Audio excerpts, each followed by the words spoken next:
Josef Forstmayr. I'm the Managing Director at the Roundhill Hotel and Villas in Montego Bay, Jamaica. Well, good afternoon, and thank you very much for taking a moment to speak to Breaking Travel News today. We're hearing a lot about sustainability in the tourism sector here in Jamaica and across the Caribbean.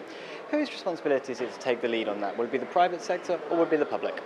It's the whole issue of sustainability is really something that must be addressed in a very cohesive fashion by both individuals, businesses, and governments. I think policy and the regulatory framework is important to ensure that all the imported garbage and the solid waste that comes into the island is properly regulated.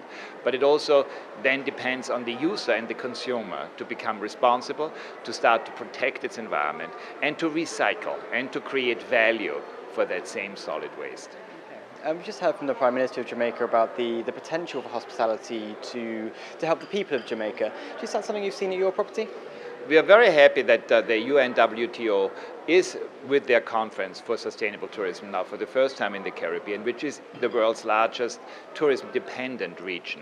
And at Roundhill, we have recognized that many years ago when our founder John Pringle, created the resort in 1953, and he has this wonderful community called Hopewell that basically supported all our labor, all our food, and it was incorporated into our overall sort of philosophy of treating our visitors to the best experiences, from service to the landscaping and gardens to their table and what they eat.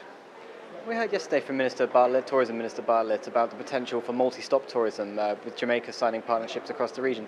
Is that something you see that can develop here?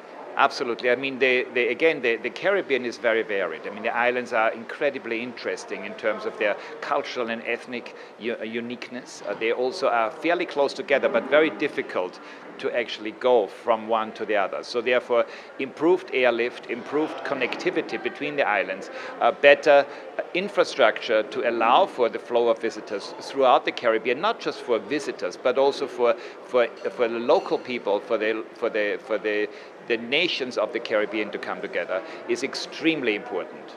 And just finally, connectivity is a key word, as you mentioned, getting around the region and getting people here in the first place. We've heard new markets opening, Eastern Europe, Poland was specified earlier. Have you noticed that at your property, the new markets opening to you? Yes, we firmly believe that in order to satisfy our mostly North American audience, especially a sophisticated North American audience, you need to ensure that you remain internationally flavored. And that means that you have to have Europeans, you have to have Asian, you have to have South American, in order to provide the diversity that our North American visitors wish to associate with. Because, if I always say, if you just want to surround yourself with same-minded individuals, you can go to Florida and have a nice beach vacation. But when you come to the Caribbean, you really are truly in a different cultural environment where you can mix and mingle with international visitors that provide and encourage you to also seek some of the indigenous flavors of the islands. Well, very interesting, and I appreciate you taking the time to speak today. Thank you. Thank you.